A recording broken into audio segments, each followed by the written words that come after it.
ಎಲ್ಲ ನಮ್ಮ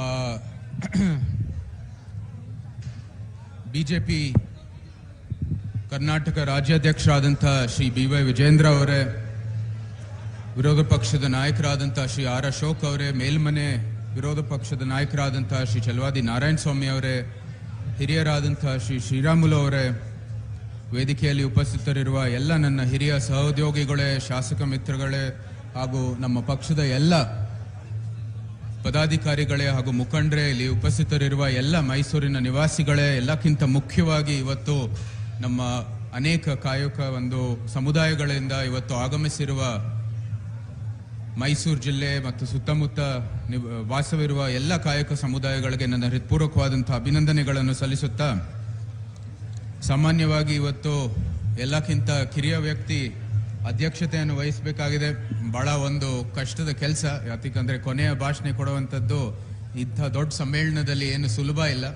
ನಮ್ಮ ಭಾಷಣೆಯಿಂದ ನಿಮ್ಮ ಹೊಟ್ಟೆ ತುಂಬೋದಿಲ್ಲ, ಆದರೂ ಸಹ ಏನೋ ಒಂದು ಸಣ್ಣ ಪ್ರಯತ್ನ ಮಾಡಬೇಕಾಗಿದೆ. ಆದರೆ ಇವತ್ತು ಏನು ಬಹಳ ಸಂತೋಷದ ಒಂದು ಸಂಗತಿ ಅಂದರೆ, ಶ್ರೀ ರಘು ಕೌಟಿಲ್ಯ ಅವ್ರನ್ನ ಅಧಿಕೃತವಾಗಿ ಒಂದು ಸಮ್ಮೇಳನ ಮೂಲಕ ಅವ್ರಿಗೆ ಅಭಿನಂದನೆಗಳನ್ನು ಸಲ್ಲಿಸಲಿಕ್ಕೆ ನಾವು ಇಷ್ಟಪಡ್ತೀವಿ. ಅವರೇನು ಅರಮನೆಗೆ ಹೊಸೊಬ್ರು ಅಲ್ಲ. ಹಿಂದೆ ಒಂದು ಜನ್ಮದಲ್ಲಿ ಅವರು ಒಂದು ಚಳವಳಿಯಲ್ಲಿ ಭಾಗಿಯಾಗಿದ್ರು. ಆ ಸಂದರ್ಭದಲ್ಲೂ ನಮ್ಮ ತಂದೆಯವರು ಕೂಡ MP ಆಗಿದ್ರು. ಆ ಒಂದು ಸಮಯದಿಂದ ಇವತ್ತುವರೆಗೂ ಅರಮನೆ ಜೊತೆಗೆ ಒಂದು ಸಂಬಂಧ ಇಟ್ಕೊಂಡು ಬಂದಿರೋರು.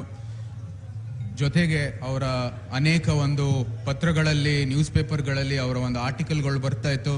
ಅದೆಲ್ಲನೂ ಕೂಡ ಬಂದು ಅರಮನೆಗೆ ತೋರಿಸ್ತಾ ಇದ್ರು. ನಮಗೂ ಕೂಡ ಅದು ಒಂದು ಇತಿಹಾಸವನ್ನು ನೆನಪು ಮಾಡೋಲಿಕ್ಕೆ, ಮತ್ತೆ ಆ ಒಂದು ಒಳ್ಳೆ ಅನೇಕ ಒಂದು ಇತಿಹಾಸದ ಸಂಗತಿಗಳನ್ನು ಅದನ್ನು ಮತ್ತೊಮ್ಮೆ ನೆನಪು ಮಾಡ್ಕೊಳ್ಳಿಕ್ಕೆ ಅವರು ಬಹಳ ಒಂದು ದೊಡ್ಡ ಪ್ರೇರಣೆಯನ್ನು ಕೊಟ್ಟಿರ್ತಕ್ಕಂಥ ವ್ಯಕ್ತಿಗಳು. ಜೊತೆಗೆ ನಮಗೆ ಇವತ್ತು ರಾಜಕೀಯ ವೃತ್ತಿಯನ್ನು ಪ್ರಾರಂಭ ಮಾಡಿದ್ದ ಸಂದರ್ಭದಲ್ಲಿ ಅವರು ಇಂಥ ಒಂದು ದೊಡ್ಡ ಸಮ್ಮೇಳನವನ್ನು ಸಂಘಟಿಸಿ ಈ ಒಂದು OBC ವರ್ಗದ ಎಲ್ಲ ಒಂದು ಸಮುದಾಯಗಳನ್ನು ಒಂದು ವೇದಿಕೆಯಲ್ಲಿ ಸೇರಿಸಿ ಒಂದು ದೊಡ್ಡ ಕಾರ್ಯಕ್ರಮವನ್ನು ಮಾಡಿ ನಮ್ಮ ಚುನಾವಣೆಗೆ ಬಹಳ ದೊಡ್ಡ ಒಂದು ಪ್ರೇರಣೆ ಕೊಟ್ಟಿರ್ತಕ್ಕಂಥ ಒಂದು ವ್ಯಕ್ತಿ. ಇವತ್ತು ನಿಜಕ್ಕೂ ಕೂಡ ಅವರು ವಿಧಾನ ಪರಿಷತ್ತಲ್ಲಿ ಬರೀ ಆ ಒಂದು ಸಮುದಾಯದ ಸದಸ್ಯರಲ್ಲ, ನಮ್ಮ ಮೈಸೂರಿನ ಒಬ್ಬ ನಿವಾಸಿಗಳಾಗಿ ಮೈಸೂರಿನಲ್ಲಿ ಎಷ್ಟೋ ದಶಕಗಳ ಕಾಲ ಒಂದು ಒಳ್ಳೆ ಶೈಕ್ಷಣಿಕ ಮತ್ತು ರಾಜಕೀಯ ಹೋರಾಟ ನಡೆಸಿರ್ತಕ್ಕಂಥ ವ್ಯಕ್ತಿ.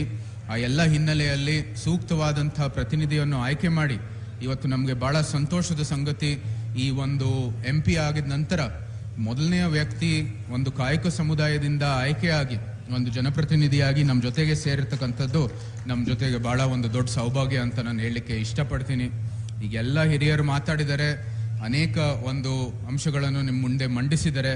ಇವತ್ತು ಮೈಸೂರಿನಲ್ಲಿ ನಮ್ಮ ಸಂಸ್ಕೃತಿನೇ ಎಲ್ಲರಿಗೂ ಕೂಡ ಪರಿಗಣಿಸೋದು, ಒಂದು ಸಮಾನತೆಯಿಂದ ಪರಿಗಣಿಸೋದು, ಅದೊಂದು ಪ್ರಾತಿನಿಧ್ಯ ಕೊಡುವಂಥದ್ದು ಮೈಸೂರಿನ ಸಂಸ್ಕೃತಿ. ನಮ್ಮ ಇದೇ ಅಂತ ಒಂದು OBC ಸಮ್ಮೇಳನದಲ್ಲಿ ರಘು ಅವರು ನಮಗೆ ಒಂದು ಸ್ಪೀಚನ್ನು ಕೊಟ್ಟಿದ್ರು. ಆ ಒಂದು ಚುನಾವಣೆ ಟೈಮಲ್ಲಿ ಅಲ್ಲೇ ಹೇಳ್ತಾ ಇದ್ರು, ಯಾವ ರೀತಿ ಮೈಸೂರು ಅರಸರು ಈ ಒಂದು ಮೈಸೂರಿನಲ್ಲಿ ಅನೇಕ ಕೇರಿಗಳನ್ನು ವ್ಯವಸ್ಥಿತವಾಗಿ ಒಂದು ಆಯ್ಕೆ ಮಾಡಿ ಅವ್ರನ್ನ ಬೇರೆ ಬೇರೆ ಜಾಗದಲ್ಲಿ ಅವ್ರಿಗೆ ವಾಸ ಆಗೋದಕ್ಕೆ ಅವ್ರಿಗೆ ಒಂದು ಅವಕಾಶವನ್ನು ಮಾಡಿಕೊಟ್ಟಿದ್ರು ಅಂತ. ಅದು ನಮಗೆ ಬಹಳ ಈ ಸಂದರ್ಭದಲ್ಲಿ ನೆನ್ಪು ಮಾಡಲಿಕ್ಕೆ ಇಷ್ಟಪಡ್ತೀನಿ. ಇದು ರಘು ಅವರೇ ಬರೆದಿರೋದು. ಸಾಕ್ಷಿಯಾಗಿ ವ್ಯವಸ್ಥಿತವಾಗಿ ಕಟ್ಟಿದ ಗಾಂಧಿನಗರ, ಅಶೋಕಪುರಮು, ಕುಂಬಾರಗೆರಿ, ಗೋಲ್ಗೆರಿ, ಮಡಿವಾಲ್ಕೇರಿ, ಒಕ್ಕಲ್ಗೆರಿ, ಕುಂಬಾರಗೇರಿ ಹಾಗೆ ಅನೇಕ ಸಮುದಾಯಗಳಿಗೆ ವಾಸಿಸಲು ಕೇರಿಗಳನ್ನು ನಿರ್ಮಿಸಲಾಗಿತ್ತು ಮೈಸೂರಿನಲ್ಲಿ. ತಿಲಕ್ ನಗರದಲ್ಲಿ ನಮ್ಮ ಗಾಣಿಗ ಸಮುದಾಯದವರು ಇರ್ತಾ ಇದ್ರು. ಈ ಥರ ಹಿಂದುಳಿದ ಸಮುದಾಯಗಳು ವಾಸಿಸಿದ್ರು. ಜಂಬೂ ಬಜಾರ್ನಲ್ಲಿ ನಮ್ಮ ಮೇದಾರ ಸಮುದಾಯದವರು ಇಂದಿಗೂ ಅಲ್ಲಿಗೂ ವಾಸ ಇದ್ದಾರೆ ಅಂತ ಬಹಳ ಸಂತೋಷದ ಹೆಮ್ಮೆಯ ಸಂಗತಿ. ಮಂಡಿ ಮೊಹಲದಲ್ಲಿ ಕಾಲಮ್ಮ ಗುಡಿ ರಸ್ತೆಯಲ್ಲಿ ನಮ್ಮ ವಿಶ್ವಕರ್ಮ ಹಾಗೂ ನೇಕಾರ ಸಮುದಾಯದ ಹೆಚ್ಚಿನ ಸಂಖ್ಯೆಯಲ್ಲಿ ವಾಸಿಸುತ್ತಿದ್ದಾರೆ ಅಂತ ಇವತ್ತು ಅವರು ಬರ್ಕೊಟ್ರು ನಮಗೆ. ಅಂದರೆ ಮೈಸೂರು ಅರಮನೆ ಸುತ್ತ ಒಂದು ಮಾಲಾ ಥರ ಎಲ್ಲ ಸಮುದಾಯಗಳು ಇರುವಂಥದ್ದು ಒಂದು ಒಳ್ಳೆ ವ್ಯವಸ್ಥಿತವಾದಂಥ ಒಂದು ವ್ಯವಸ್ಥೆ ಇತ್ತು. ಅದು ನಾವು ಯಾವತ್ತೂ ಸಹ ಮೆಚ್ಚಿರ್ತಕ್ಕಂಥದ್ದು. ಇದು ನಮ್ಮ ಮೈಸೂರು ಸಂಸ್ಕೃತಿಯಲ್ಲಿ ಬಂದಿರತಕ್ಕಂಥದ್ದು. ಅದು ಆಧುನಿಕ ರಾಜಕೀಯ ಚೌಕಟ್ಟಿನಲ್ಲಿ ಮುಂದುವರಿತಾ ಇರುವಂಥದ್ದು ಯಾವುದಾದ್ರೂ ಒಂದು ಪಕ್ಷ ಇದ್ರೆ ಅದು ಭಾರತೀಯ ಜನತಾ ಪಾರ್ಟಿ. ಅದು ನಾವು ಬಹಳ ಸ್ಪಷ್ಟವಾಗಿ ಇವತ್ತು ಹೇಳ್ತಾ ಇದ್ದೀವಿ. ಯಾಕಂದ್ರೆ ಈಗಾಗಲೇ ಅನೇಕ ವ್ಯಕ್ತಿಗಳು ಹೇಳಿದ್ದಾರೆ, ಕಾಂಗ್ರೆಸ್ನವರು ಬಹಳ ಘೋಷಣೆ ಮಾಡ್ತಾರೆ, ಹಿಂದುಳಿದ ವರ್ಗಗಳಿಗೆ, ಪರಿಶಿಷ್ಟ ಜಾತಿಗೆ, ಪರಿಶಿಷ್ಟ ಪಂಗಡಕ್ಕೆ ನಾವು ಪ್ರಾತಿನಿಧ್ಯ ಕೊಡ್ತೀವಿ, ನಾವು ಇದು ಮಾಡ್ತೀವಿ, ಅದು ಮಾಡ್ತೀವಿ ಅಂತ. ಆದರೆ ಘೋಷಣೆಯನ್ನು ಕಾರ್ಯರೂಪಕ್ಕೆ ತರುವಂಥದ್ದು ಏಕೈಕ ಪಕ್ಷ ಅಂದರೆ ಅದು ಭಾರತೀಯ ಜನತಾ ಪಾರ್ಟಿ. ಅದಕ್ಕೆ ಸಾಕ್ಷಿ ಇವತ್ತು ರಘು ಕೌಟಿಲ್ಯ ಅವರು ವಿಧಾನ ಪರಿಷತ್ ಸದಸ್ಯರಾಗಿ ನೇಮಕ ಆಗಿರ್ತಕ್ಕಂಥದ್ದು, ಆಯ್ಕೆ ಆಗಿರ್ತಕ್ಕಂಥದ್ದು ನಮ್ಮೆಲ್ಲರಿಗೂ ಕೂಡ ಒಂದು ಹೆಮ್ಮೆಯ ಸಂಗತಿ. ಬಂಧುಗಳೇ, ನಾನು ಜಾಸ್ತಿ ಮಾತಾಡಕ್ ಹೋಗಲ್ಲ. ಇಂಥ ಒಂದು ಸಂದರ್ಭದಲ್ಲಿ ನಮ್ಮ ಕನ್ನಡ ಮೇಷ್ಟ್ರು ನಾವು ನೆನ್ಪು ಮಾಡ್ಕೋಬೇಕಾಗಿದೆ. ಅವ್ರು ಹೇಳ್ತಾ ಇದ್ರು, ಮೊದಲನೇ ಮಗ ಆಗ್ಬೇಡ, ಕೊನೆಯ ಭಾಷಣ ಕೊಡಬೇಡ ಅಂತ. ಸೊ ಅದೇ ಅಂತೆ ನಾವು ಜಾಸ್ತಿ ಏನು ಮುಂದುವರಿಯೋದಿಲ್ಲ. ಒಂದು ಒಳ್ಳೆ ಸಮ್ಮೇಳನ ನಡೆದಿದೆ. ರಘು ಕೌಟಿಲ್ಯ ಅವರು ಇಂಥ ಕಾರ್ಯಕ್ರಮ ಸಂಘಟನೆ ಮಾಡೋದರಲ್ಲಿ ಸಮರ್ಥರು ಅಂತ ನಮಗೆ ಬಹಳ ಹಿಂದೆಯಿಂದಾನು ಗೊತ್ತಿದೆ.